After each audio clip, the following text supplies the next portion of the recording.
Namaskar. Very good morning to everyone. It's such a pleasure to have with us Sri Ashish Kaul ji, who has been doing something very fantastic, which also resonates with what we do in our department, bringing out histories of forgotten women in myth and history. So I also very warmly welcome, along with Ashish Kaul ji, our very, very discerning and lovely audiences. And I will request some of you to just ping us so that we know that you have joined this talk session and that we have your permission to go ahead. So, Ashish ji, a very, very warm welcome to you. Thank And thank you very much. It's a great privilege to have you because I, I have met very few men who are so passionate about women issues. And I think the very fact that I read your book and you write with a lot of passion and a lot of dedication, a lot of commitment to women issues. So we are very, very grateful and honored to have you on our platform today. So Suryakant Jodha is a very dedicated audience, a book reader, and he has joined us. So thank you very much and welcome to you, Jodha ji, also. Ashish ji, would you at this point like to say a little hello to our audiences? Because some of them, I'm sure, are watching this anonymously. Thank you so much, Mugdaji. It is such an honor to be a part of this platform, and I sort of know the kind of hard work that you guys do, especially in the times that we live in from last 2 years. It must have been so taxing, so difficult to do these things. And most of us, trust me, even me, I've realized how difficult these small little IT nuances can be. But thank you very much. It is such an honor, such a pleasure to be on this platform. And thank you, all of you, to have joined in and people who will be joining in for this session. Thank you once again. And a very senior IS officer from Kerala cadre has also joined. Godalvaji, very, very good morning to you, sir. So, just a little bit for all those people who are joining us for the first time. We started in December 2018 when elections were held for this organization, and I had the good fortune of steering this little vertical called the Literary Society of the IS Association of Rajasthan. We have been in existence for the last 4 years and have done about 60 sessions now, both in hybrid mode, which is online, and also at the Techno Club. And now we've partnered with various publication houses, and we'll be bringing you many such wonderful conversations with authors who are writing on very, very contemporary issues. But before we delve into a conversation with Ashish Kaulji, I think he deserves an introduction for the benefit of all our audiences. So here we go. So Ashish Kaulji is a business leader with about 28 years of global leadership experience across media, entertainment, and FMCG industries. He is the best-selling author of three multilingual books published by some of the largest publication houses in India, including the book that we will be in conversation with him today, which is called Didda, the Warrior Queen of Kashmir, which was released by Amitabh Bachchan ji. Another book that he wrote called The Refugee Camp was released by the Union Information and Broadcasting Minister. Rat Kulab is his third book, which was released by the Union HRD Minister. Ashish is also the creator and director of the first of its kind research-based film called Stree Desh, which is a story about 13 women from Jammu and Kashmir who were pioneers in various fields. And we will be talking more about his project during the course of the conversation. Ashish ji is also a leading advocacy columnist with focus on women empowerment and bringing forth historical lives and times of legendary but forgotten women. Ashish has, in his previous capacity, served as the Group Executive Vice President for Z Network, Vice President and Business Head for the Hinduja Group, which is the film and the media division, Country Manager and Business Head for Bajaj Herbals, Group CEO, News 24, Bag Films, CEO Prakash Jha Films. He's also won several prestigious awards and recognitions, including the Man of Excellence Award 2020 for outstanding contribution in education, arts, and culture by Achievers Forum, Responsible Business Leader 2012 Award and Corporate Affairs Leadership Award 2012 by Asian Federation of Business and Thought Leaders. Also the recipient of commendation by the Honorable Prime Minister of India and Honorable Governor of Maharashtra for his various social service initiatives. He is currently doing his PhD and has done his master's in sociology from Kanpur University, master's in business management. So, with these words of introduction, thank you very much, Ashish ji, once again. And let me just show you a he has written. It's called Didda. If you can see Didda, the warrior queen of Kashmir. And I have to make a slight introduction of this book. And I'm reading from the blurb to give you an idea of how history is taught to us and how we, over the course of the years, have tended to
I am so sorry. I lost my internet connection all of a sudden, which usually doesn't happen. I'm extremely sorry for this. So No I was problem. talking of how I was talking. I'm so sorry for the audience also because I just disappeared for a bit.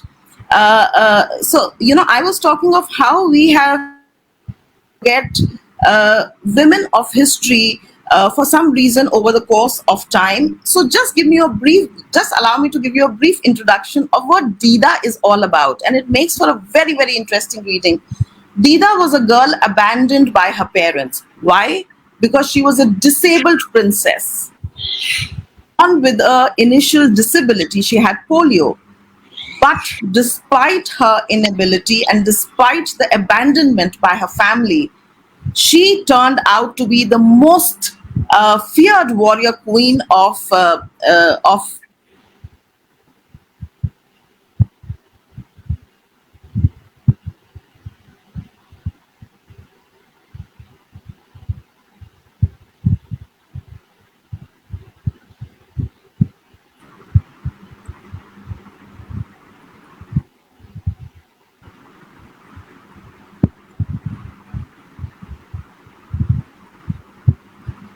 I am so sorry for this glitch today. I am unable to understand why this is happening.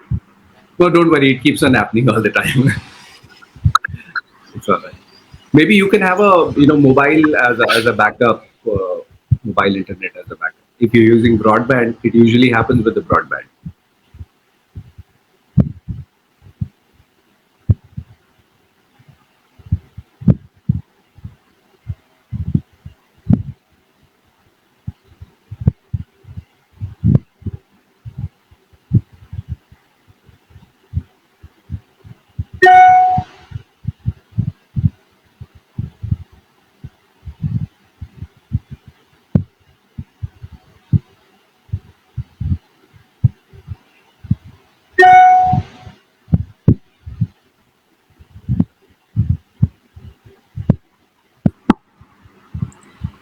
I'm extremely sorry. This has never happened before. I apologize to both Ashish ji and to the audiences. I'm extremely sorry. Uh, I don't know why my internet is getting fearful of this conversation today, which is focused on women. So, this is the story of Rani Dida, the forgotten Hindu queen of undivided Kashmir, and it makes for a very, very brilliant reading. But before we delve into the conversation, Ashish ji, tell us how did this writing journey happen for you?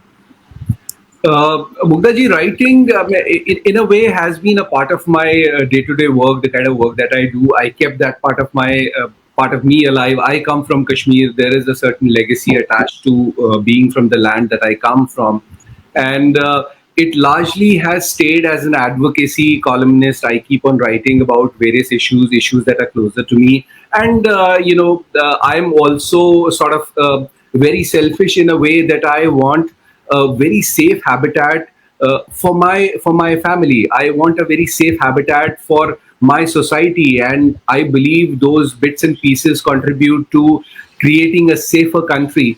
And I believe that happens.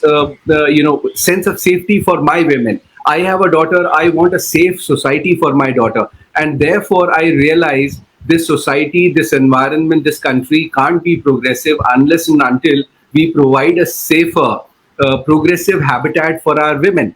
And therefore, the kind of work that I primarily do, of course, I do other commercial entertainment work as well. But this, you can say, at the core of my work, my existence, is the desire to be able to create a sense of safety, a sense of environment which is conducive for the women in my family to go out and do what they want to do. And I don't want to be a worried husband. I don't want to be a worried brother. I don't want to be a worried father at all. I want my women to have a sense of safety in doing what they want, and that cannot happen if the environment, sans the advocacy, the drawing room advocacy, the activism that we do in the name of exploiting tragedies about women, sans that, there needs to be progressive change in thinking. Unless that changes, unless for example, may not be relevant, but even small little things that happen in our society, Raksha Bandhan, for example. What does a brother tell a sister? That no, you are weak. I am there to protect you. That was not how this festival was intended to be. You see how we have changed. No matter what we say, it is enshrined in our value system, in the male system, that you are better. You are there to provide sense of security. You're there to provide safety to women.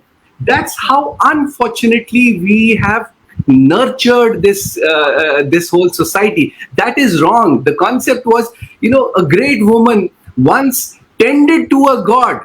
Imagine the greatness of that woman, which was forgotten. She tended to a god, and the god said, I am God, but I needed tending from you. And therefore, it is my promise that when you need help, I will be there.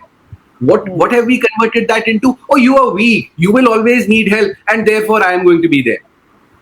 So I think that mindset needs to change. That it was never intended to be that way. It was the narrative that was doctored, and unfortunately, I think that narrative, unless that changes in the mind, no matter what you do, it is not going to work.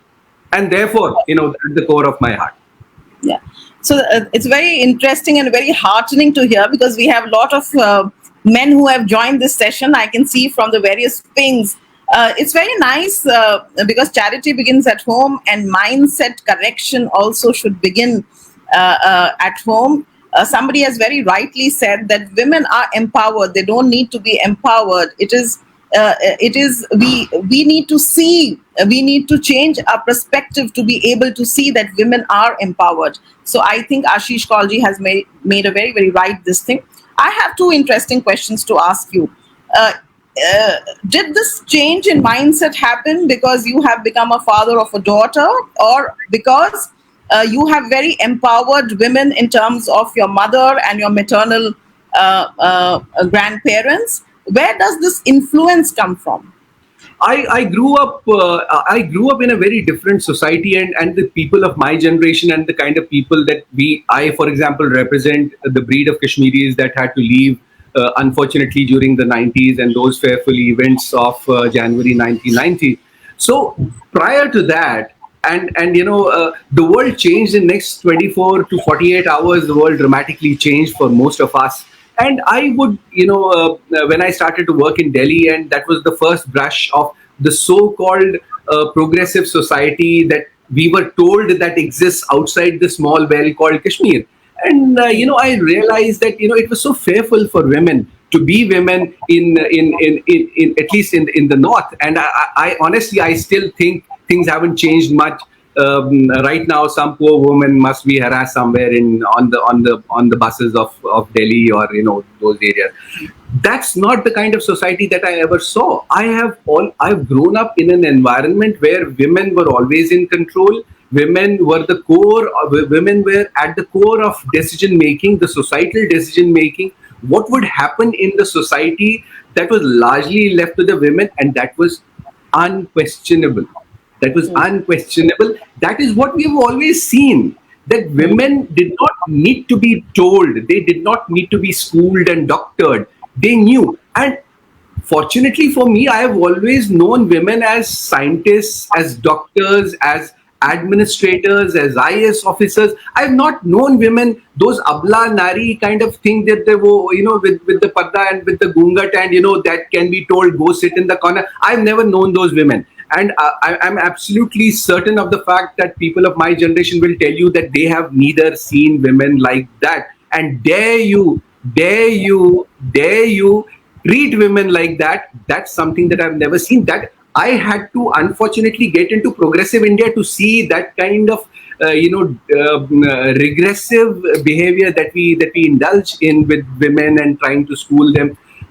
It was part of my genetic system. It is part of the glories that I never had to be told of the glory of women. It was granted that they are glorious. As we were having this discussion earlier, right through the 50s and the 40s, and even in my childhood, which was late 70s and 80s, I've seen women working, doing jobs on their own, staying in far off places alone. And I say this again, dare you ever, look inappropriately towards the women in our society. It is impossible. I have not known an environment like that.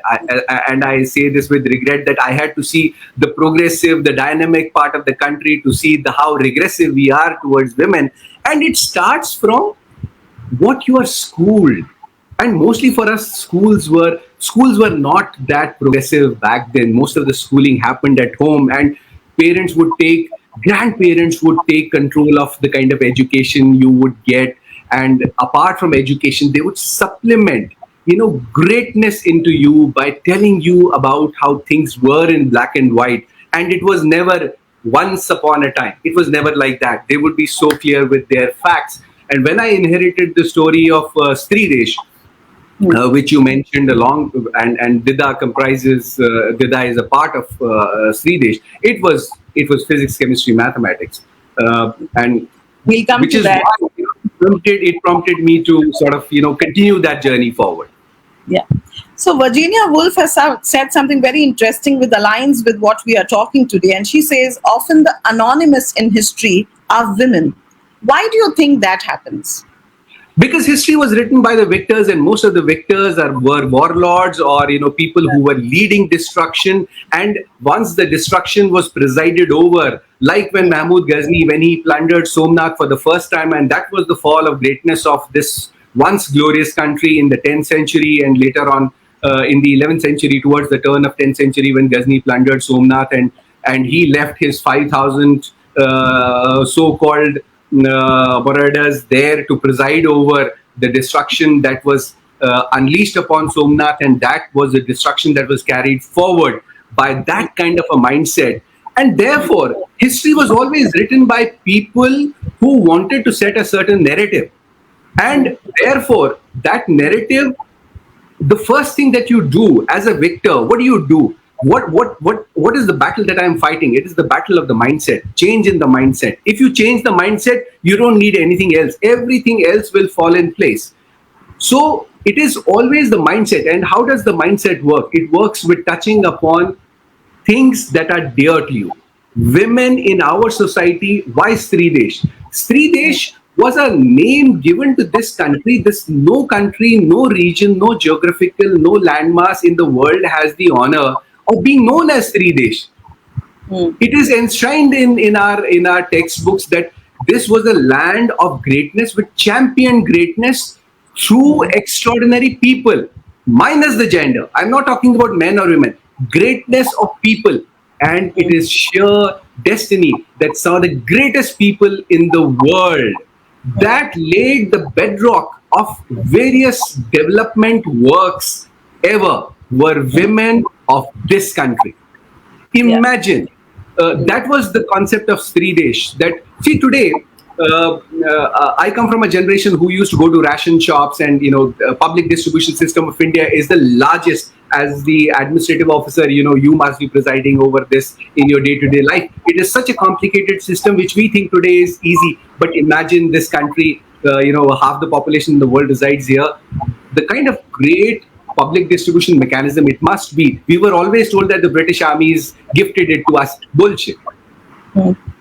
The first public distribution, organized public distribution, formal official public distribution system was created as late as 3,000 years ago by a queen of Kashmir. Mm. We were always told of the greatness of the armies, and we were told to take lessons of greatness of how combat is done, of how armies are created from the West, the European armies who were at loggerheads with the European world during the Great Crusades of the 10th century. And we were always told that, learn from them. But can the audience believe that the concept of a paid army, structured army, had nothing to do with men? The first paid structured army in the world was creation of a woman, and a woman from Kashmir. It was done 2,700 years ago. The epitome of greatness today is considered to be the paratroopers, the special forces. We see so much of Hollywood today. We see Udi, we see, those movies where you have these, elite soldiers, the commandos. Women are nowhere in the discourse. But the fact is, as a matter of historical fact, the first commando elite was known as Ek Angi, and it was creation of a woman. A woman led world's first commando elite that fought battles across Central Asia, that fought among the greatest battles in Kabul, which was nearly 40,000 soldiers. 40,000 soldiers towards the turn of 10th century were ready to take over India, were ready to plunder India, because the great King Bhimsha had died on his fourth day of mourning. Mahmud, who was the uncle of Ghaznis and all, he thought that this was the best time to take over India. You see, 10th century India people take lightly, apart from the wars that were brewing in Central Asia.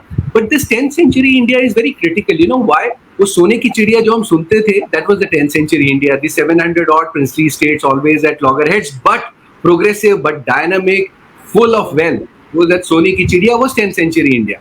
Nobody ever paid attention that why was this known as Sone Ki Chidiya? Because there was a woman who was guarding the Central Asian borders entry to India. No, interesting.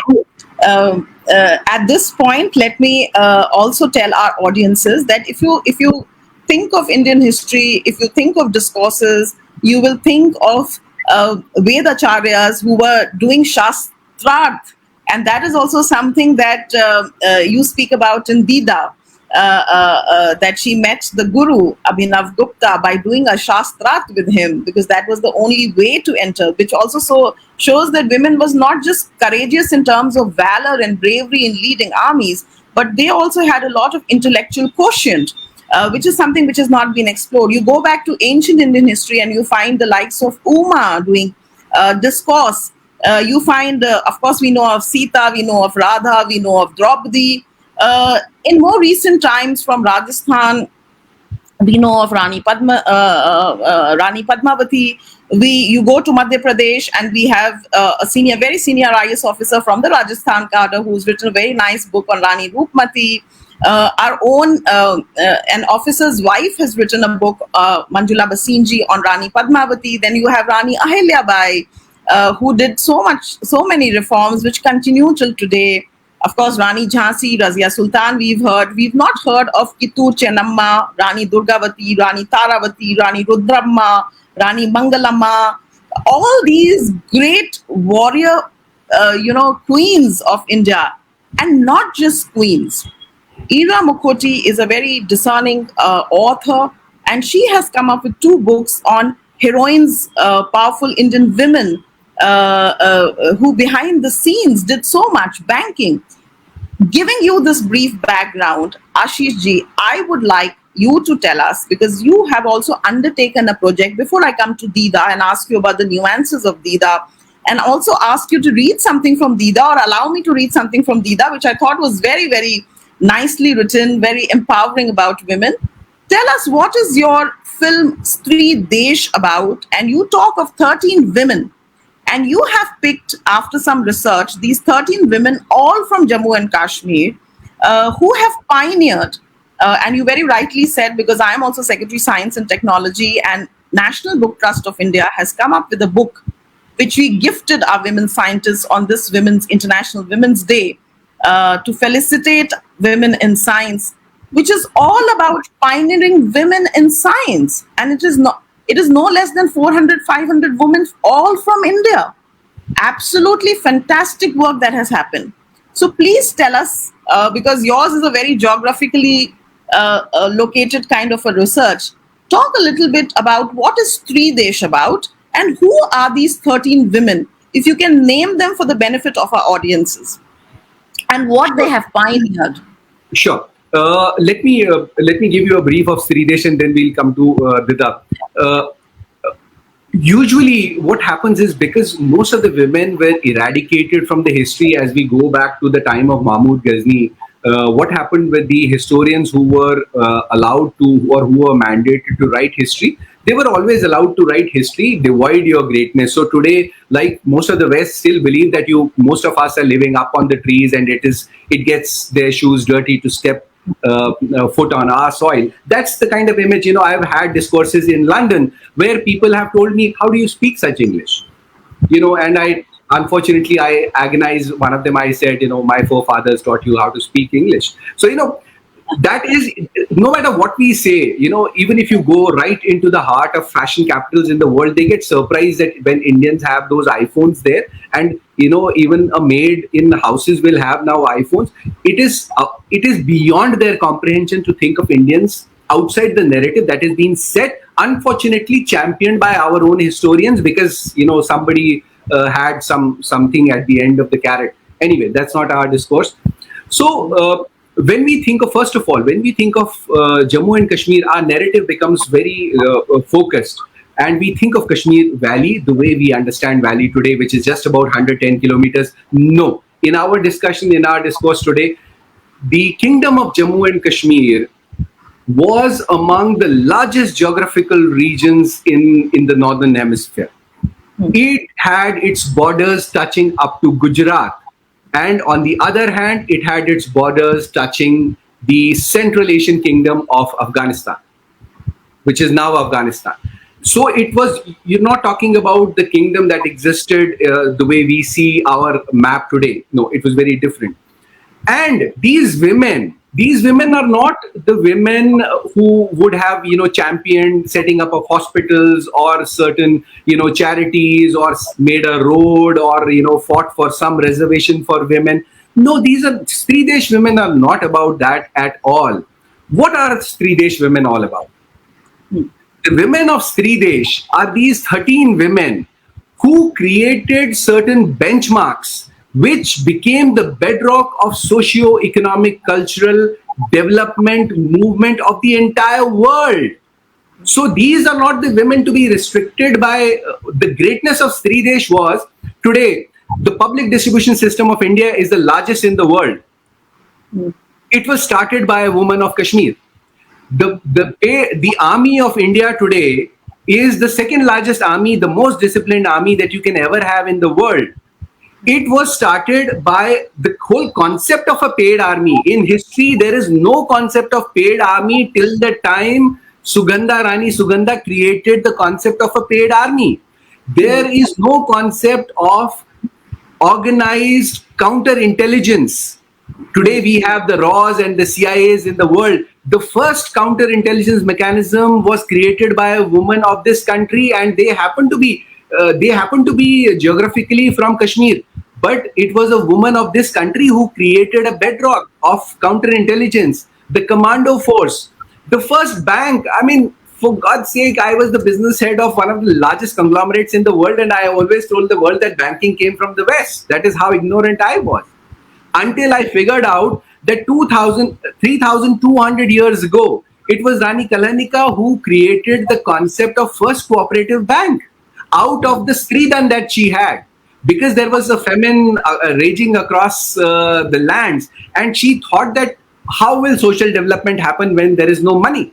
So she pawned her Sridan, and that is how, and she rallied around, she canvassed, and she got more people to invest. And the first cooperative bank was created 3,200 years ago. The first, the taxation, the economic reforms, the architectural reforms. You see, world today is run on certain parameters, which is banking, which is finance, which is taxation, which is combat, which is intelligence. These all came from India. These were not the women who made a road and made a hospital and made some school and did some charity. No, no, these were not the women. These were women who created the benchmarks on which the world runs today. The world runs today on these benchmarks, and they have no mention in the history. I keep on saying this again. These are not the women who made a hospital somewhere, or they championed for something. They championed for a seat somewhere on a DTC bus. No, they did not do that at all. There are many great people who did that. But these women, they created the soul of how the world, the future of the world is going to be. And the world today is run by what they did thousands of years ago. But they were systematically erased, especially after 10th century India, where certain people took over. They had the mandate to write a new history. And the first thing that anybody will do is devoid you of your greatness. And for us, the women of our families, they symbolized greatness. They symbolized the stree in the desh. They symbolize the power in the man. They symbolize the power of Shiva himself, if from that concept. So the main power, the source, the battery, the energy of everything at work was women. But that was taken away. And that was further when Mughals came in, then fortunately when the Lord Cunninghams and of the world happened, the Britishers, when they left, they gave you a book. They said, lower KG se leke degree tak aapko jo padhna hai, ye rahi aapki kitab. We said, fine, हाँ हमको दे दो, हमको क्या पता, हमको थोड़ी पढ़ना लिखना आता है. We gladly accepted that. When the time was right, we never revisited that. Unfortunately, we kept on carrying forward the same narrative. So that is the difference of Stree Desh versus any other work that you find about great women, that the kind of work that they have done. But Stree Desh is not about that work. I'm reaffirming. Stree Desh is about the world that is run today. The first brand ambassador, not the brand ambassador, the first ambassador, the first formal ambassador in the world. The first formal ambassador in the world, you know this, Muktaji, more than I do, what ambassadors are. So I mean the same ambassador, the ambassador of India to, let's say, Washington, D.C. or to America. The first ambassador in the world was a woman of India, and she happened to be a woman from my geographical region. That is the contribution. You see, and Kashmir, for some reason, today you may not think of Kashmir that way, and we are not bound to the way Kashmir talks to us today, and we talk back, unfortunately. Some of the greatest military commanders in the world, some of the greatest military, I must say this, don't take me otherwise, I am a PhD scholar and I know the kind of words that must be used in a historical discourse. Some of the greatest military commanders in the world come from one geographical region alone, and that is the undivided Jammu and Kashmir. And they were women who did not come as some bored princess somewhere that, oh, Papa, I am so bored in life, please let me flash my sword around. No.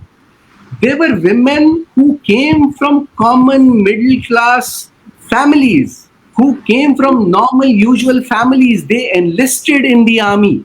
They worked themselves up to become like Commander Chudda, like Commander Lachma. These were women who enlisted in the army as soldiers from common families. They worked themselves up to become the army commanders, the regional commanders. And Rani Chudda, when Nagarjuna attacked Kashmir, and the battle, it was such a fierce battle that the king knew that he's going to lose, and he ran away. The first thing that happened was the king, he ran away. The commander, she fought back for 24 hours and she innovated, re-strategized, and she defeated Nagarjuna. Nagarjuna fled. And for next 200 years, they say, people would sing songs in the valor, in the name of the commander-in-chief, that how the man ran away and the woman was left to fight, and she fought and she won. So Okay, these are I have at this point to read something for the audience from your book, because it validates the kind of passion that you are showing, and it's if a I very may, if I may, if I may, with your permission, if you say so, just give me 2 minutes. I want to, for the benefit of audiences, before you read out from Didda, I can just give them a small little introduction of Didda. Why is Didda out of these 13 women? I'm supposed to do 13 films and 13 books individually. Didda was not the first one. Didda is the fifth one. So I have a special relationship with Didda for two reasons. But the most important reason is who Didda symbolizes. You see, in today's world, in today's India, you must know who Didda is and what she represents. This is a nation that scavenges on the tragedies of women. Give us a tragedy about women and we create a spectacle, we create an event around it. It does not get more tragic than that. And then there are these circus of men and women who dance around, preside over the sad tragedies in the name of activism. Didda was a girl child born in the great kingdom of Lohar. Now, what is Lohar kingdom today? Because this does not exist in history. Lohar kingdom is today's West Pakistan, Indian side of Poonch Rajouri, Haryana, and Punjab. So imagine, this is the agri bowl of the world. It doesn't get more prosperous than that. It was among the most prosperous kingdoms in the world that time, Lohar kingdom. And the king was so disappointed with his two sons that he prayed to the God, oh God, you've given me everything. You've given two sons. They're useless. I don't know about what will become of my kingdom. Please give me a girl so that I will be at ease that my kingdom is in good hands. Think of the kind of society we came from. And God blessed him with a child. But unfortunately, the same night, the king went on to kill the same daughter that was born. And she was so beautiful, as my grandmother tells me, she was far more beautiful than Tilotma. Who Tilotma? The woman who was born with a radiance of 1 billion diamonds. She was more beautiful than that. So what happened? And somehow he did not have the heart to kill her. He got her back. But both the king and the queen, they abandoned this beautiful daughter. And there was a maid who had served the family for a very long time. She went to the king, oh king, I've served you for such a long time. I can't bear you abandoning this beautiful daughter. Give her to me. And the king said, okay, so be it. And she's raised by a maid. This is the story of a girl child who was born in a royal family, abandoned by her parents, raised by a maid servant, who becomes the greatest, the bravest queen in the whole world on her own merit. And why was she abandoned? Because she was born disabled. So think, this is a nation that begs for reservation. Here we live, unfortunately, in an environment where women are made to beg. Here you have the story of the greatest woman who has ever walked this planet. And she had nothing in her favor. Nobody. She was abandoned by the royal family by a royal decree. And she becomes the longest serving queen in the whole world. She was, as I was saying, she was the woman who ruled India, who ruled the Central Asian border for 52 years at her own peril.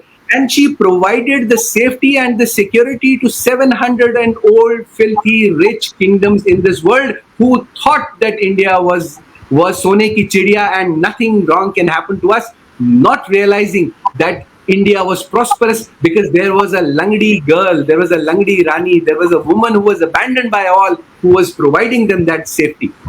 And eventually she created the army. Didda was the queen, Didda was the woman who had certain greatnesses. One part was about her greatness as an administrator.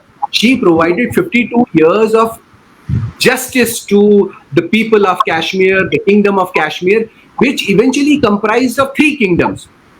The Bhimsha kingdom, the Shahi dynasty, which ruled Afghanistan right up to Iran, Iraq, Lohar kingdom, and the kingdom of Kashmir. This comprised together becomes one of the largest geographical regions that was ruled by Queen Didda. One. Yeah. Two, she was the first woman in documented history, the first queen to have been pushed into sati. Unfortunately, we glorify sati. We have films that sort of sing praises for women who have undergone that tragedy. Didda was not one of them. A lesson there is, Didda, when pushed into sati, she used the practice of sati and turned it around in a way that she eliminated all her enemies in single stroke. So दिमाग सबके पास होता है, दिमाग वो होता है जो वक्त पे काम आए. The greatest tragedy that could have happened to a lame girl was being pushed into sati because her husband died young. She converted the practice of sati into a tool where she finished off all her enemies. That is the lesson that we need to have. Two, Didda was we live in a world where para athletes are so praised today. We have Paralympics and Deepa Malik, the iconic woman who brought great pride to us. The foreword has been to Didda was done by her. I was very keen that she do the foreword. The first documented woman in the world is Didda as the para athlete. Now, a woman who is disabled by a leg, what would her passion be? To use her hands? Obvious. Right? Play badminton or maybe chess? No. We're talking about Didda. You know what her passion was? Her passion was to run. A disabled girl's passion was to run. A lesson so great that history and our women have forgotten to take. Three, Didda was the person who was the creator of the first commando force in the world. Ekangi had two divisions, counterintelligence and attack.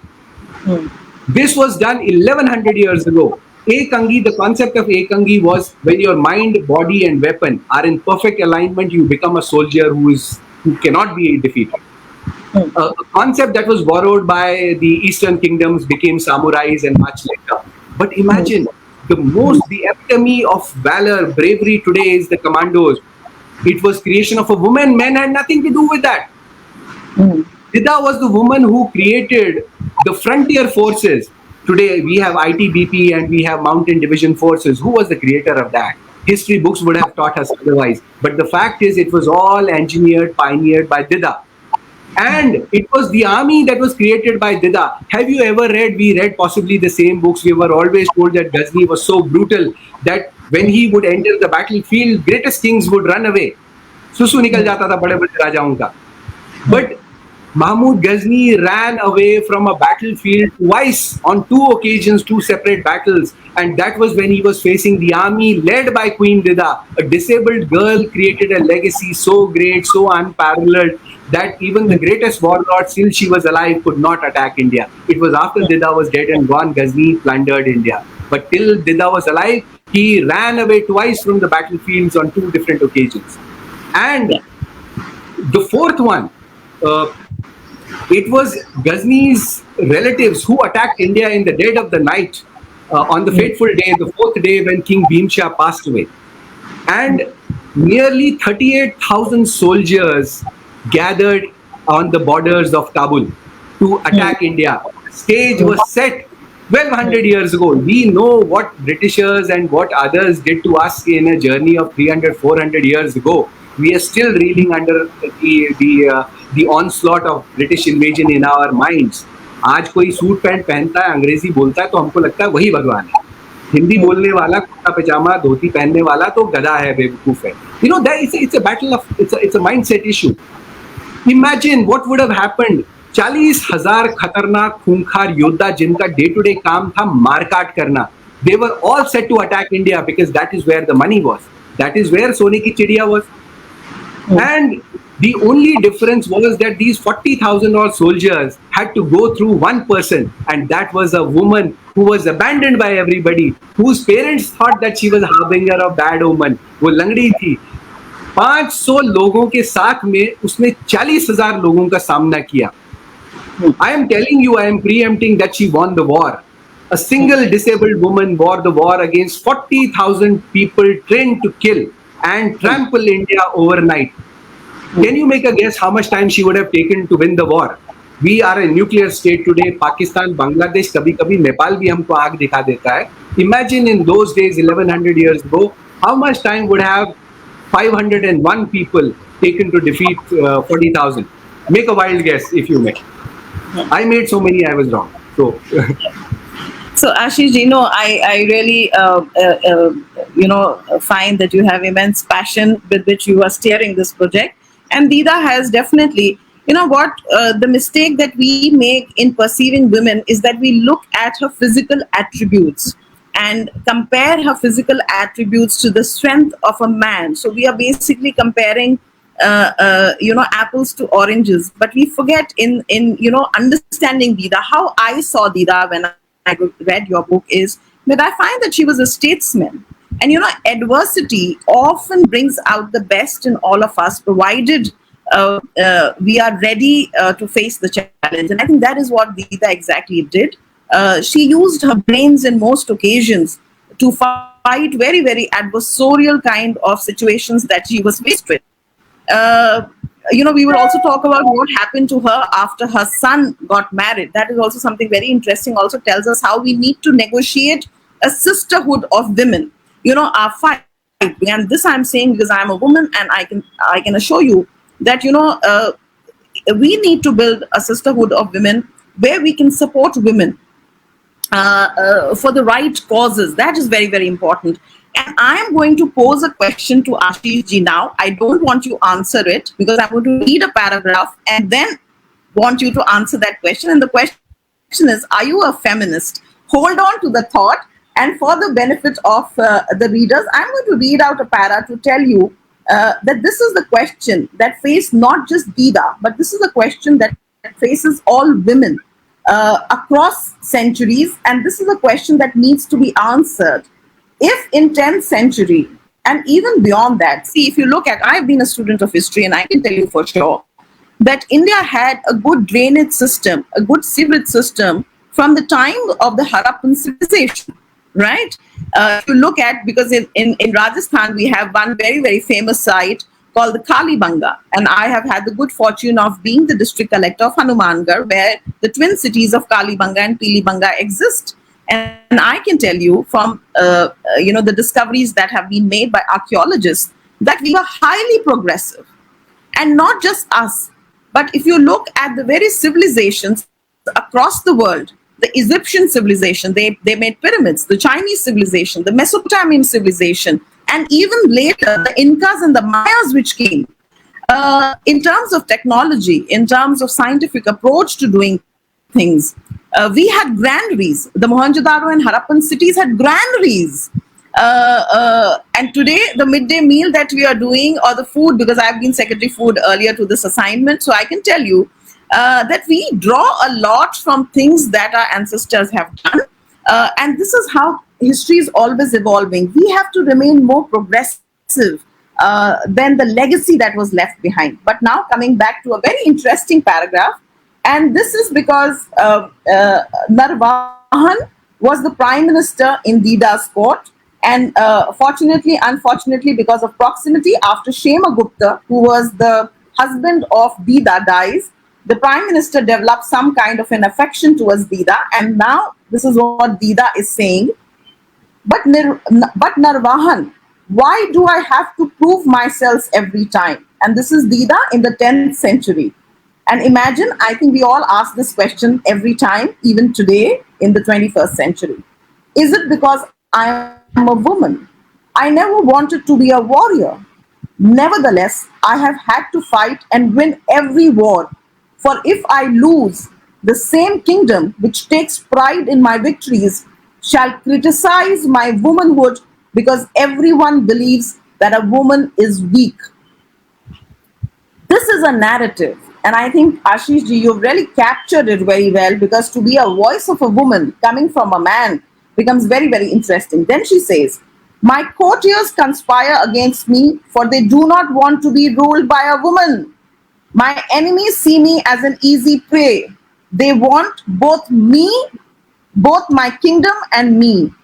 And every time I have had to fight a war to prove myself, my worth to my kingdom, to the court, and even to my family.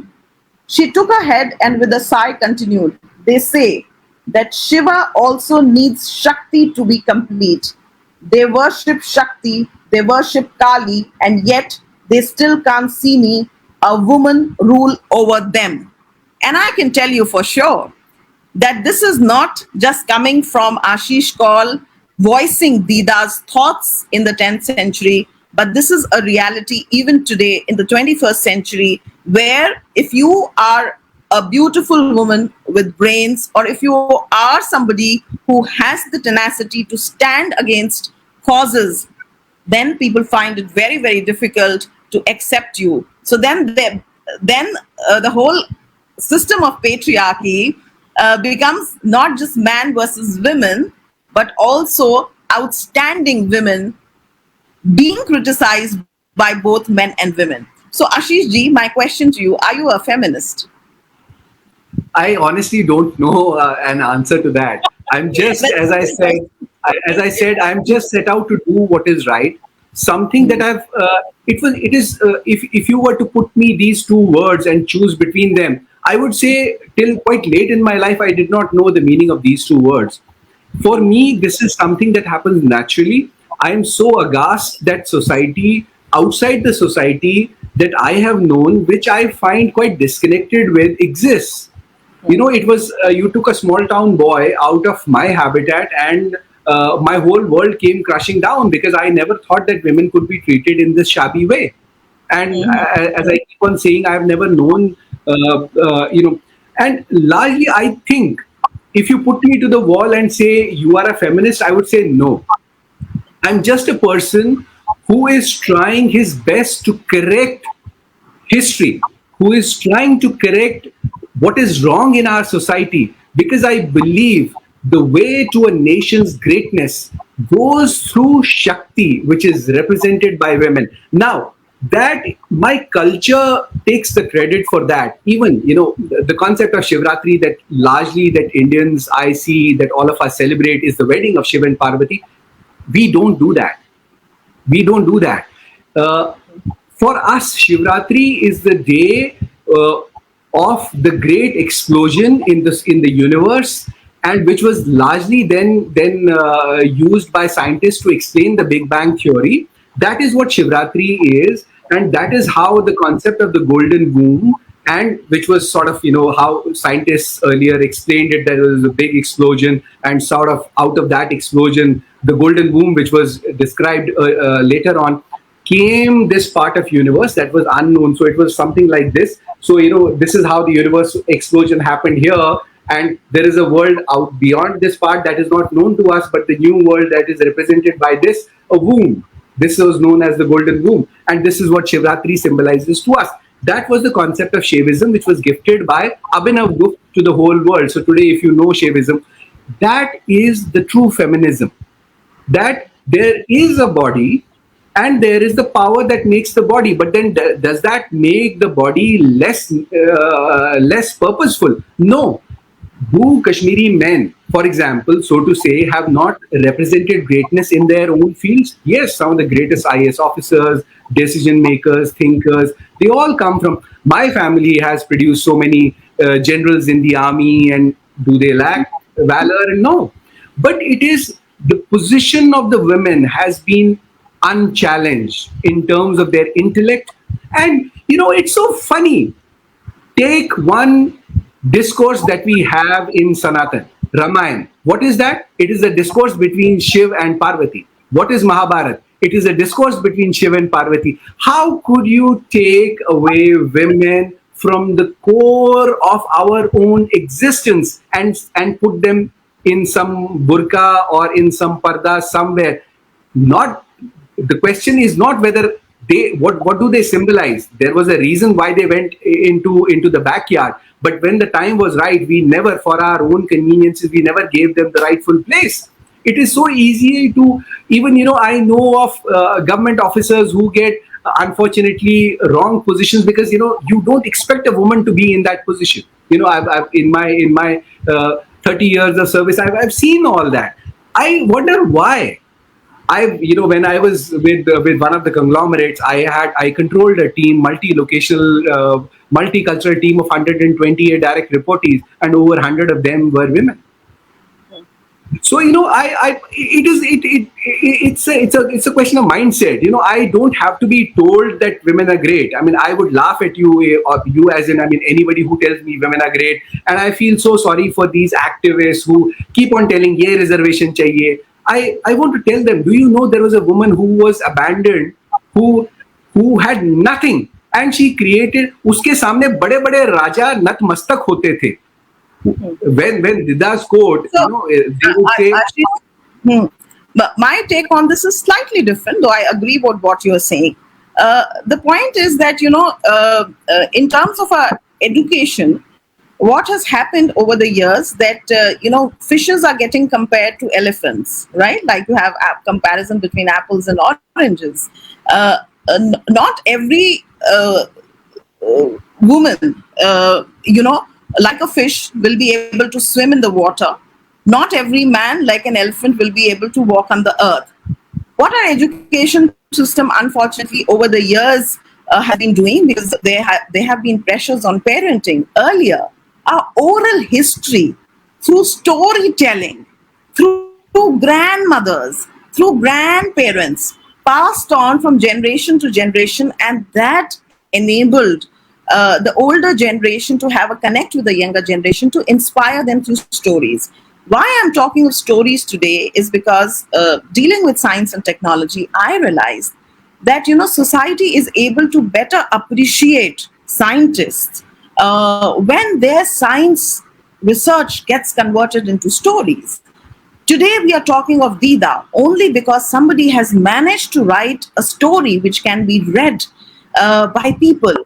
Otherwise, women have always been footnotes in history, and that is also because the society at large, the way history has been written, is not about just his story or her story. It's about the fact that the subaltern perspective, viewing things from the society's point of view. In governance, the principle is that the citizen is, the constitution says, and also Gandhiji's talisman says, that whenever you're making a decision, please keep the last man, the protruding stomach of the last man in line.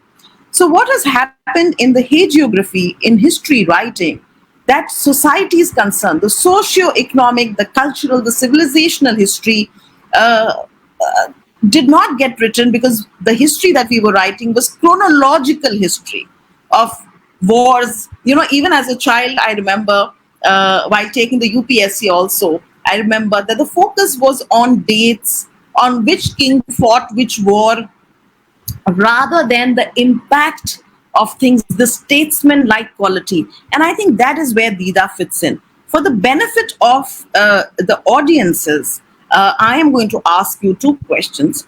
And just to tell the audiences that from 1950 AD to 1003 AD, that is almost 54 years, this queen reigned in Kashmir, kept the Kashmir together.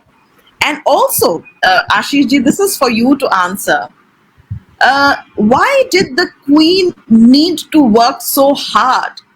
One of the reasons which I found in your book is that the society was so fragmented and was ready to fight and to tie up with enemies all the time. And that, unfortunately, the crab mentality, we see it also in the history of Rajasthan, how, when you have enmity, when it is the mandala theory which Chanakya also talks about, it says that if you don't have a good neighbor, and if you're enemies with the neighbor, then the enemy of the neighbor becomes your friend.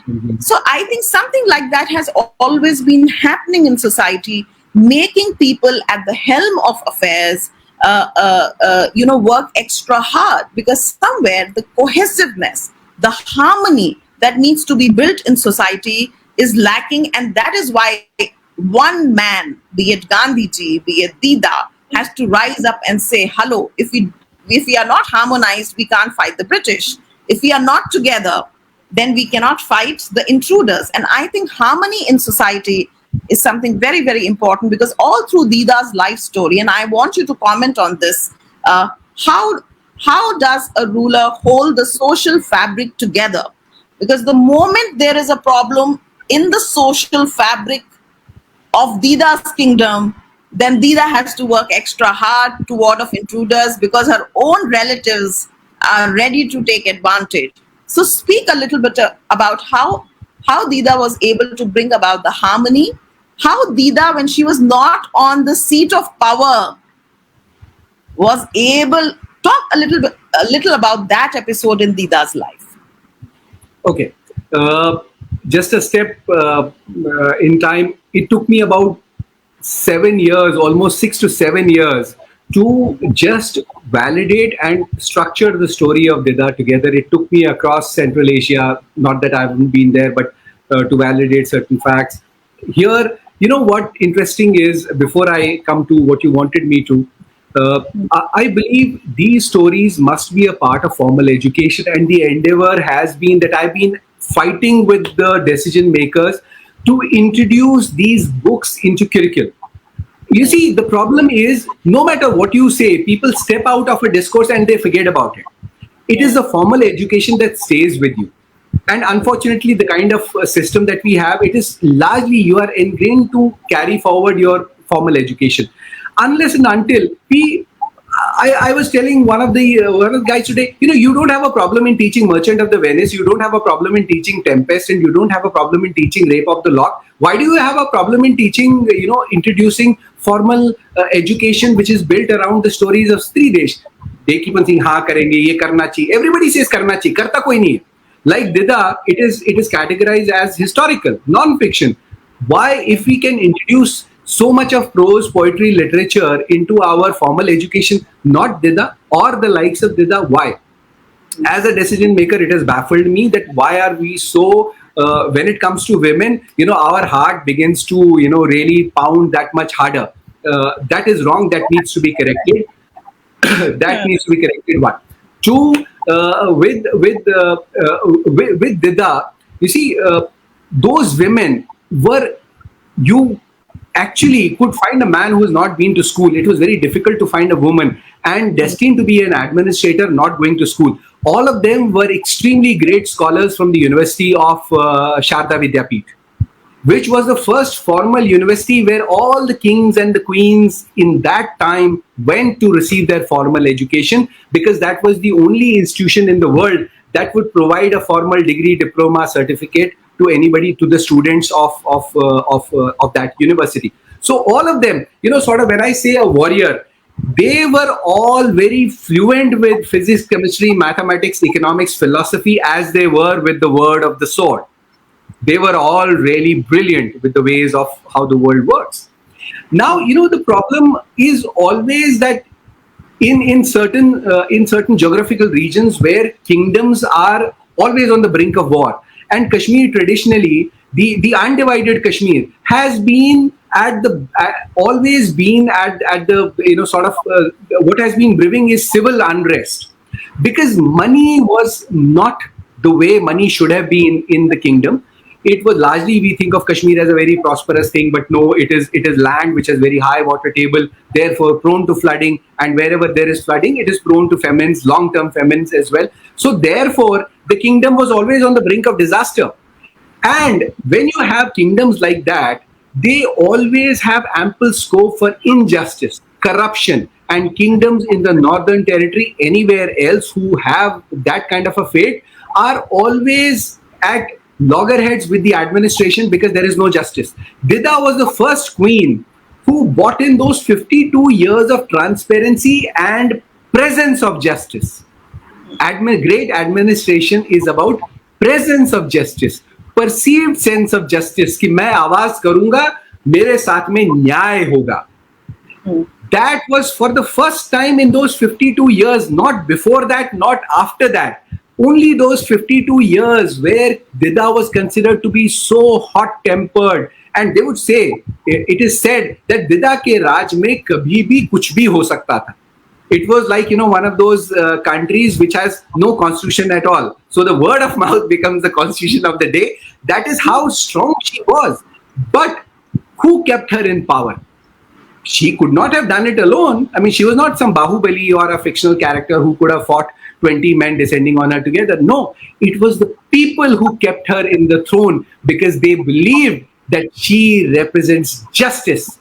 And Hmm. the funny part about Dida's life, in all that persecution, the only man who ever loved her was her husband, who was the most debauched king ever descended on the throne of Kashmir and largely in the world, who had a very colorful harem. Imagine how crazy that king was. He believed that a disabled girl would be his better consort, and she proved. And he is the only man in the world, the only king in the world who commemorates Hmm. the greatness of his women. And he issued a coin which is there on the cover of the book as well. It says Didak Shem Gupt.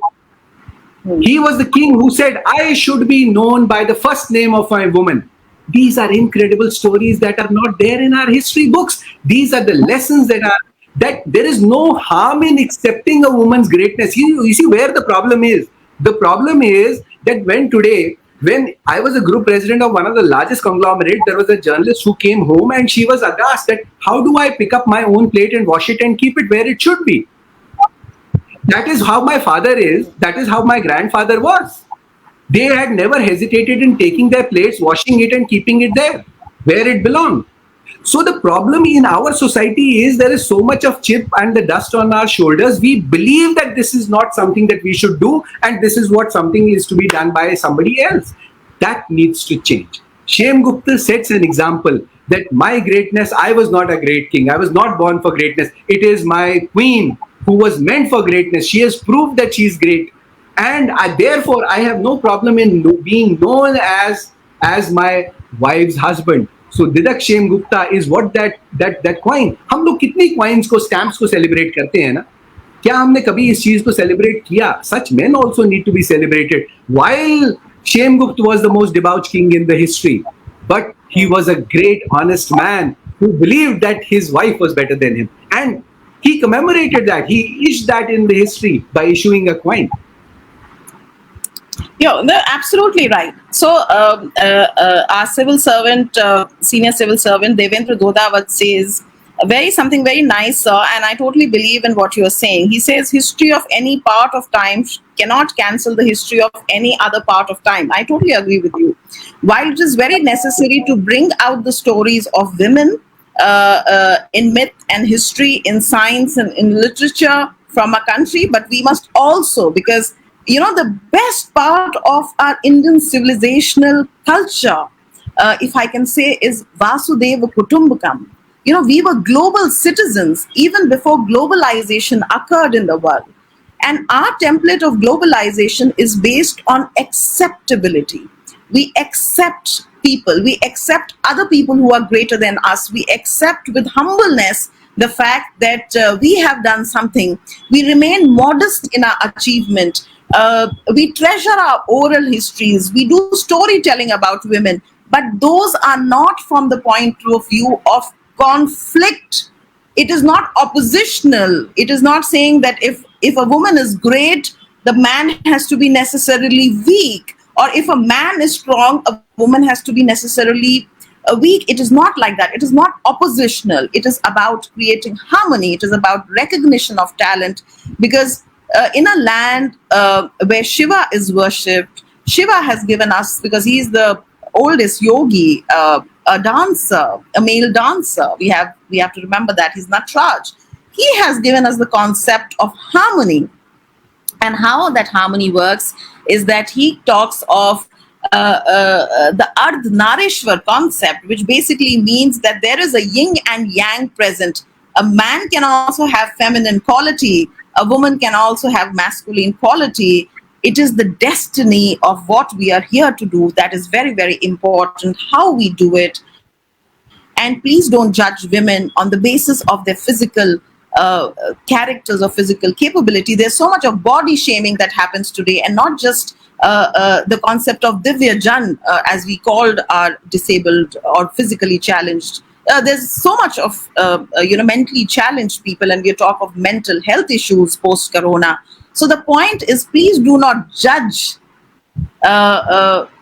women. Please do not judge men. Please do not judge individuals. Please do not judge countries. Please do not judge. So the point is, no value judgment, trying to be true to history. That is also the motto of this forum, to hold healthy discussions where we may agree to disagree, but continue to be in meaningful dialogue.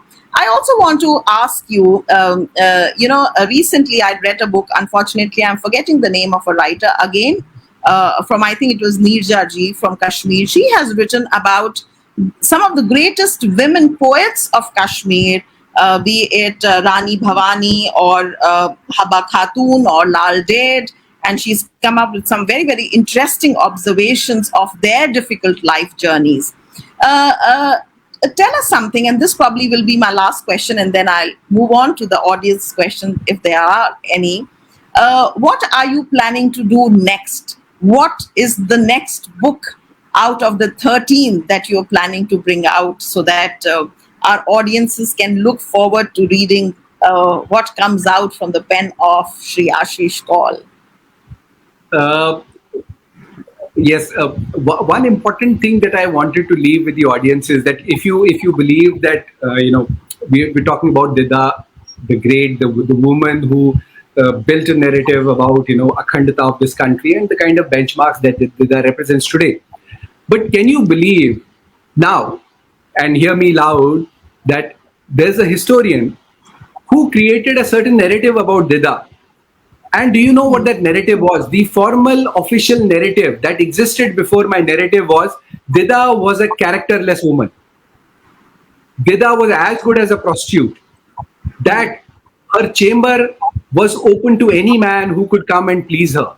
She used her femininity to be in the throne. She engineered the death of her husband and she killed her son, and she also killed her three infant grandsons. This is the narrative that existed that वो एक चरित्रहीन महिला थी, उसने अपने बेटे को मरवाया, उसने अपने तीनों पोतों को मरवाया, and she used her femininity to be in power so that she could control the kingdom. This is the official narrative that existed. One of the greatest historians, this is what he wrote.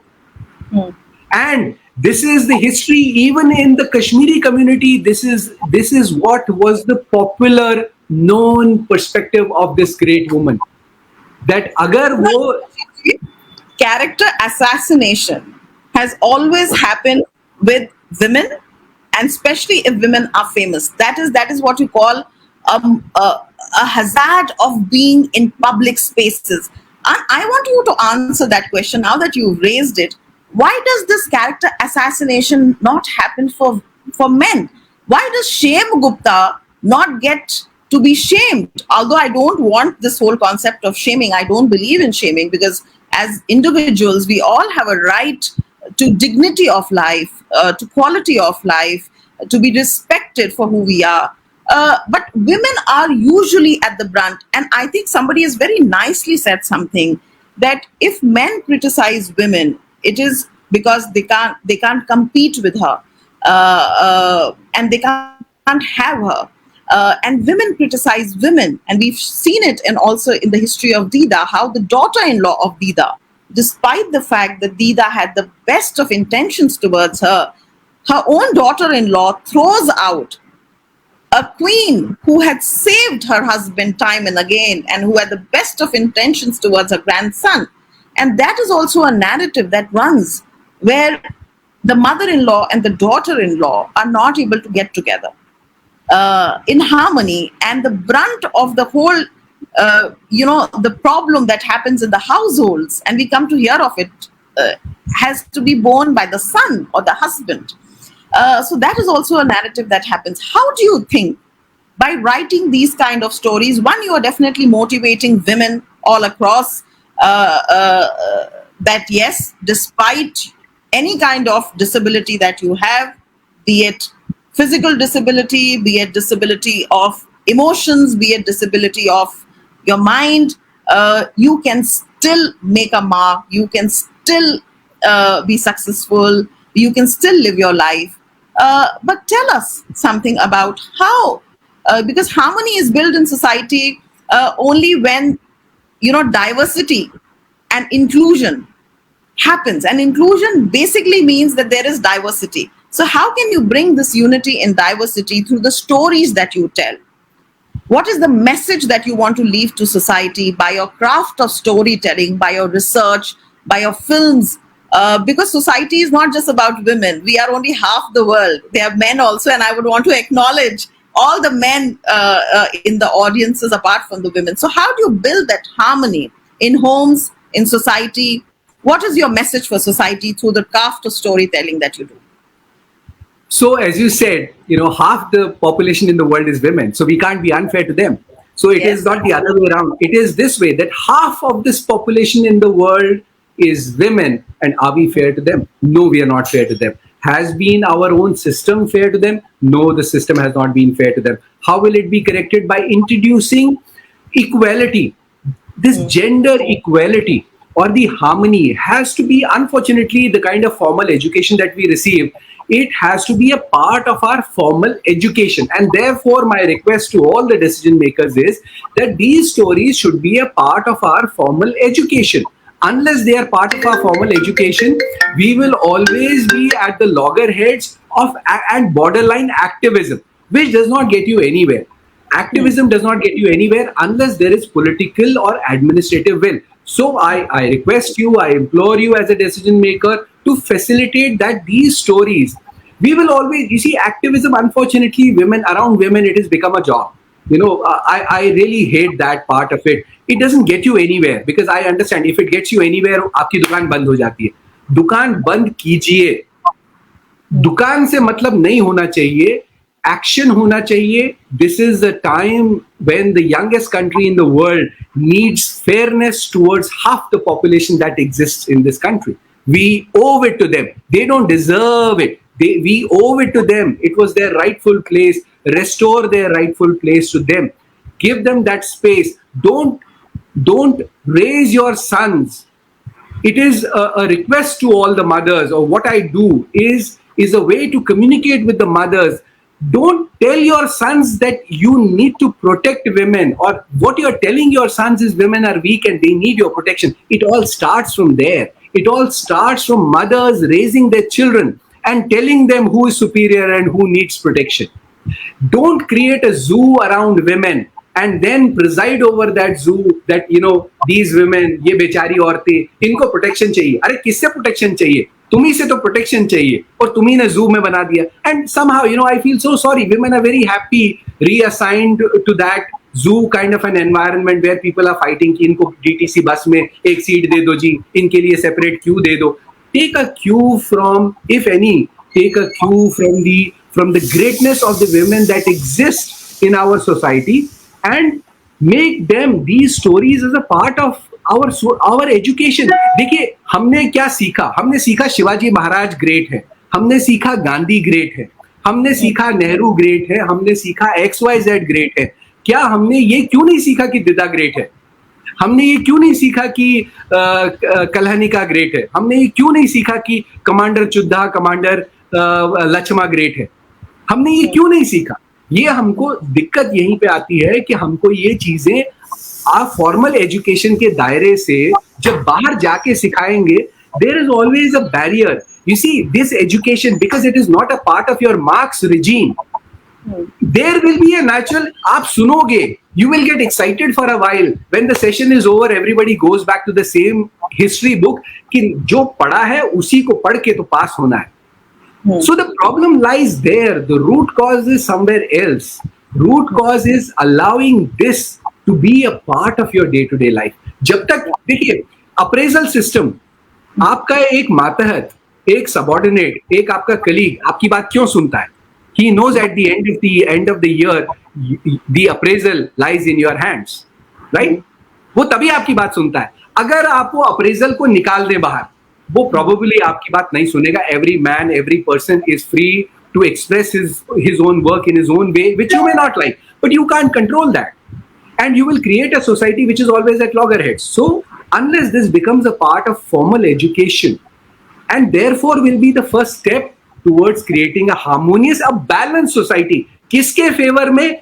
It should be merit based, जैसा पहले होता था. क्या दिद्दा को किसी ने merit दिया? क्या दिद्दा को कोई रिजर्वेशन से नौकरी मिली? क्या दिद्दा ने ये बोला कि मैं लंगड़ी हूं, मुझे प्यार दो, मैं लंगड़ी हूं, मैं औरत हूं, मुझे तख्त दो, मुझे ताज दो? Did she ask for any reservation? स्त्री देश की किसी महिला ने कभी कोई रिजर्वेशन का सहारा नहीं लिया, ना कभी किसी के सामने हाथ फैलाया, उनका हाथ हमेशा ऐसे रहा। वो क्यों हुआ? Society was accepting a merit based decision. I think we need to go back in time to learn how to create great societies. Yeah. So thank you very much. So it is, I like it very much because we are having this conversation where people are deciding about the other half of humanity. So it becomes very exigent on my part to speak for the community, of speak for the gender that I represent. And sometimes more than equality, it is equity which is required when you're dealing with women. And by for the longest period of time, I thought, debated with myself without whether reservation for women was necessary or not, whether, as per the Companies Act, 30% inclusion of women on the boards was necessary or not. And today, after reading so much, I can say for surety that in designing policies, and I will give you an example if need be, in designing policies anywhere, please include women, please include gender statistics, because we are missing in the data. Because if we are missing in the data, we'll be missing in the policy acknowledgement. And just to give you one example, which I came across in a book, which is focused on invisible women. And I am trying very much to get the author to do a conversation with us, that how when men are making decisions. And let me quote from a book written by Sheryl Sandberg, which I'm sure many of you have read it, called Lean In. And she writes that despite the fact that she was a woman on the board, taking big decisions in a Silicon Valley company, which we are all familiar with, I'm not naming names here, she said until she got pregnant, she did not realize why there should be a separate car park near the exit gate for women who were pregnant. Because only when she became pregnant, she realized that her feet swell up. And then if there is no dedicated car park for a woman, no reservation for a car park for women, then she will have to walk with swollen feet. Men don't have to undergo that. So there is no concept of merit here. You need a reservation, just like you need a reservation for a disabled man or a Divyajan woman. You need a reservation for women who are pregnant. So you need a reservation on the bus for women, because women's physicality are different from men, but that does not make them weak. How do men and women travel? Men, who needs to use public transport should be a question when policies are being designed. Why? Because how do women travel and how do men travel? Men travel straight from office to work and they're using their car, right? Women, apart from going to the office, also have to drop their children to school. They are the primary caregivers for the geriatric population, be their parents or their in-laws, and they have to take them to the doctor. Women on the way back from office need to also bring the groceries home. So when the bus routes are decided, they go in a linear manner. But women who travel on public transport have to get down at several places to be able to negotiate that. Can we design bus routes not from the revenue concept, but can we design bus routes in a circular manner so that the women on the same bus can go around and do everything that is required? Or can the women use private transport and can the men shift to public transport? These are questions you can only answer when you have women on boards, when you have women in policy making, when you have women specific data. Otherwise, we are missing. And that is why when people blame us for faulty implementation of policy, it is not so much the implementation, it is because we were not able to design them keeping women in mind. And so equity more than equality at times can do women. And I say this because the best thing about negotiating the world, either as a man, as Ashish ji is, or as a woman, as I am, is to be able to take decisions for ourselves. Ashish ji can take decisions about writing books. I should be able to take decisions about what I want to write and what I want to speak. And that is equality and equity for everyone. Thank you so much, Ashish ji, for introducing us to a very, very valuable woman of history called Dida. I'm totally impressed by the kind of work that she did. She was a statesman, and as a policy administrator, I learned a lot reading her book, and I'm extremely grateful to you for doing this conversation and for bringing out a very, very empathic side to your gender, which is very nice. I'm very, very sure that your wife and your daughter are very lucky to have a man who believes in the capability of women, who wants to treat them right. And I think we need very many such women, such men in society, and also women. And I think you said something very important about raising children. And in that, I just want to add, the job of raising children should not just be a woman's job. It should be hands-on parenting, because children need both parents. So man should be equally able to change a diaper of a child, should be able to hairbrush a daughter's hair. So I think also get involved in raising kids who believe in treating people as individuals before looking at them from any kind of gendered lens or any kind of other lens. We have lot of good words. So Devendra Dodawatji says women issues never in isolation but strongly intertwined with family issues. Absolutely right, sir. Shefali Chaturvedi writes, Dida is a real case study for power of women. Very true. Women need to ensure their presence in the data based on which policies are made. But this is also owe this to the research designed for data. Absolutely right. Manoj Raoji, I'm just getting introduced to you, sir, and he writes in my maiden book Yashoda एक स्वयं प्रभा स्त्री की वास्तविक कहानी published recently. Let me ask you this question based on what Manoj Raoji has said, and maybe some others have also said. I have friends in South who are going to be, one of my authors is going to be talking about the history of the Chola kingdom. My friends in South have a question why only the history of the North is taught, and why there is not focus on the four major kingdoms of the South.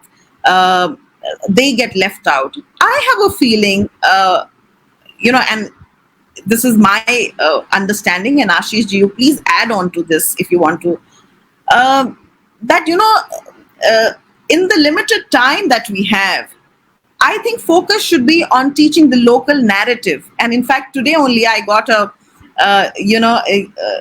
very nice kind of a joke in which people in South Africa is saying that when the colonial powers came, they taught us English, and they told us how great their country was. They didn't teach us Somali, they didn't teach us Bawi or whatever the language is.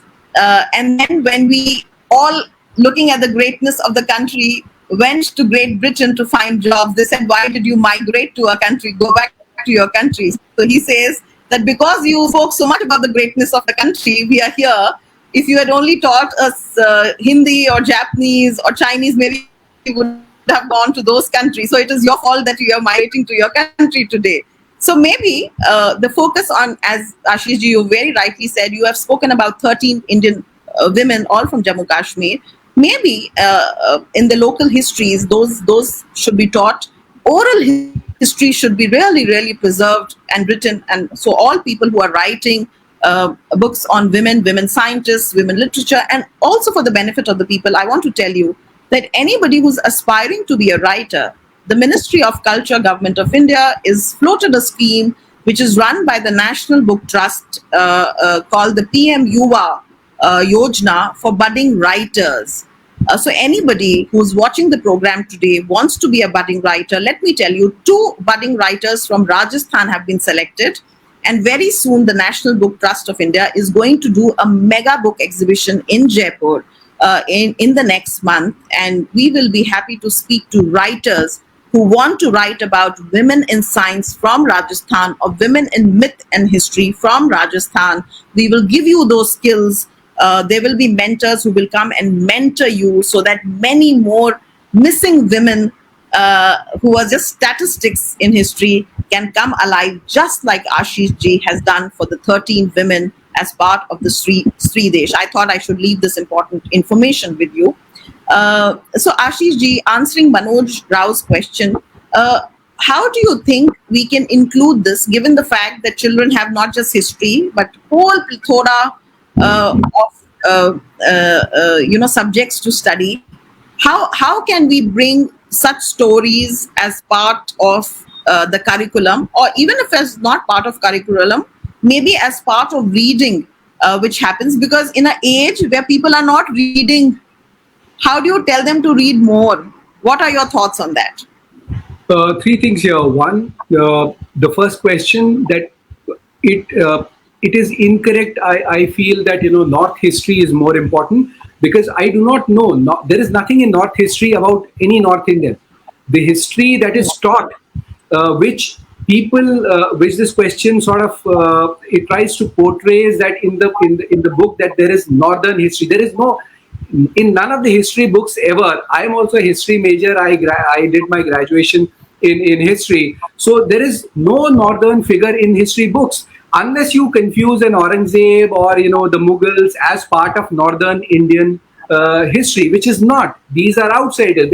So it is Indian history actually. If you see even whatever little is taught has more of West and Southern figures have more representation actually in history and historical figures. North there is none.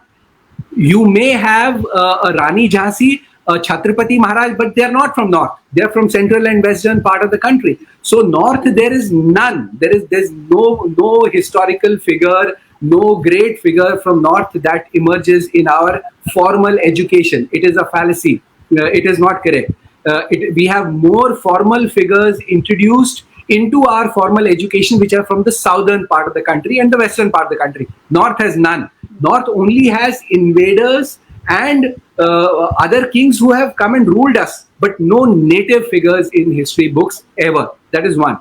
Two, I think, as you rightly pointed, our formal education should have two sections. One, the regional, and one, the national. Now it is the time to have this as a, but I feel it must be part of formal. You see, formal education. हमारे यहाँ education अभी भी is a means to survival, means to food, means to providing for roti, kapda, makan.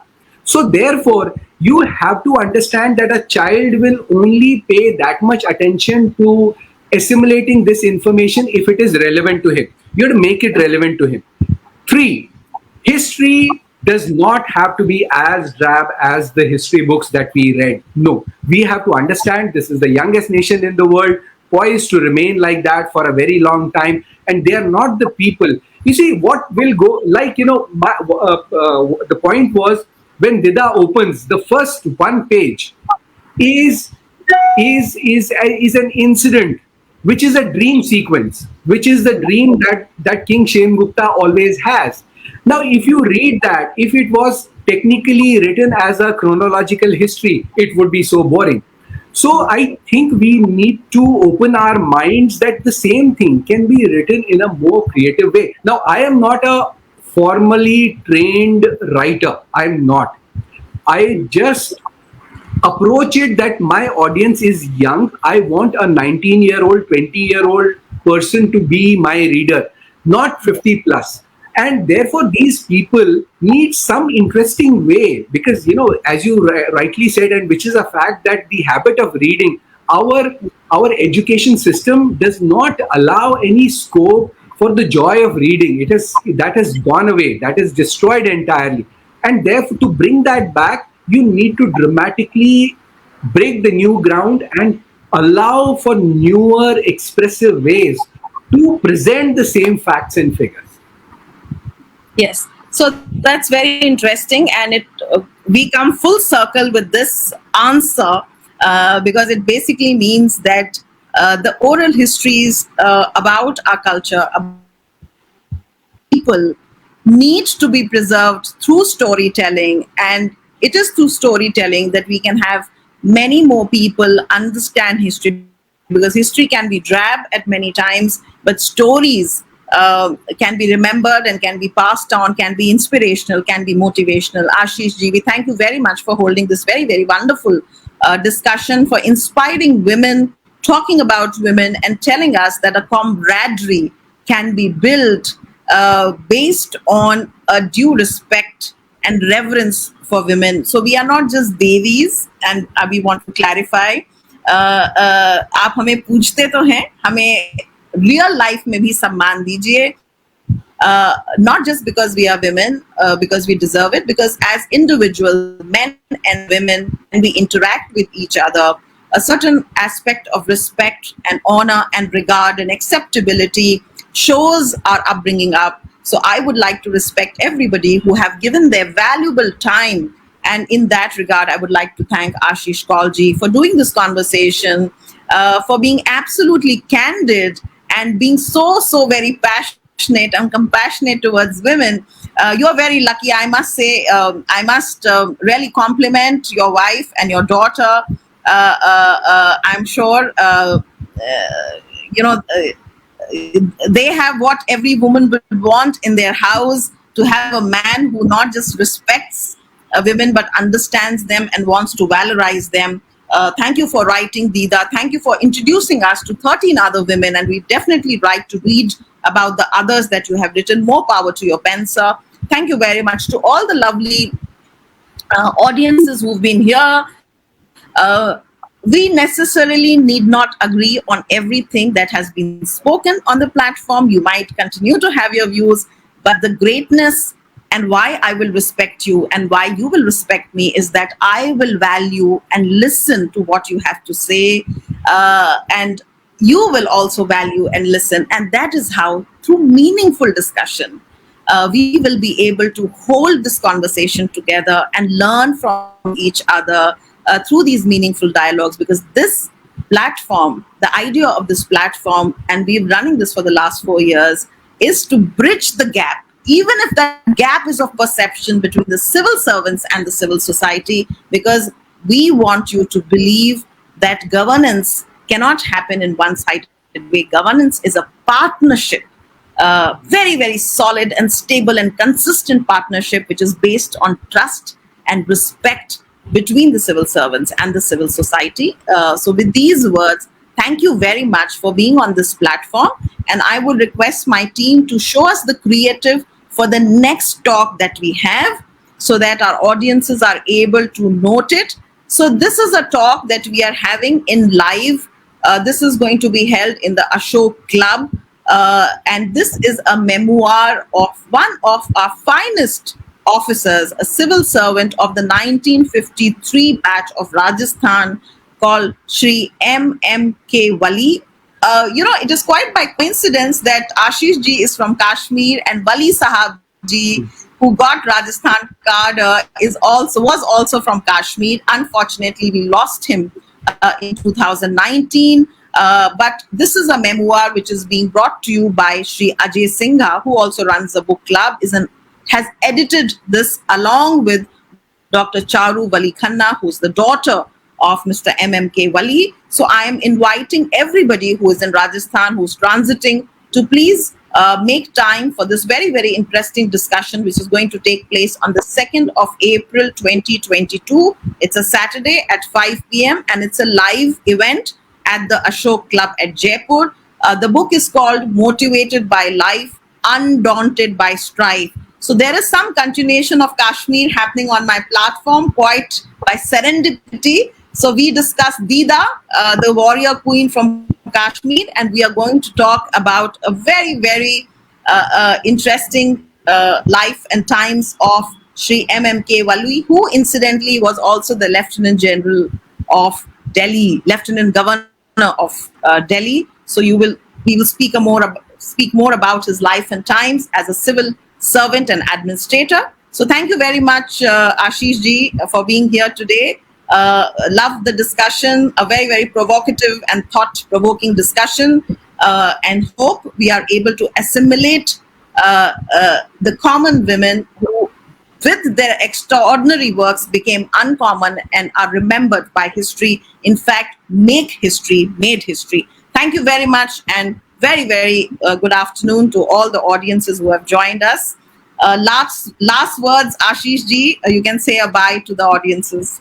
Thank you so much for your time today. I'm extremely thankful to you, Mugda ma'am, for giving me this opportunity to take the story of Didda forward. And I really hope that this story inspires all the listeners and maybe you as a decision maker in making this a part of the system and how we can improve the lives and make a better society for ourselves, for you, for me. As I said, I'm a selfish father, I'm a selfish husband, I'm a selfish son and a brother. I want to create a safe habitat, and this is, I believe, will bring in that necessary change in the mindsets of our society at large. Thank you very much for having me on the show. Thank you. So I've already done my part by including this in this conversation and by amplifying the story of Dida. And now, by people who will read the stories and hold more discussions in their families, I think the story will travel. Thank you very much, and good luck, good night, everyone, and see you on the 2nd of April. Thank you.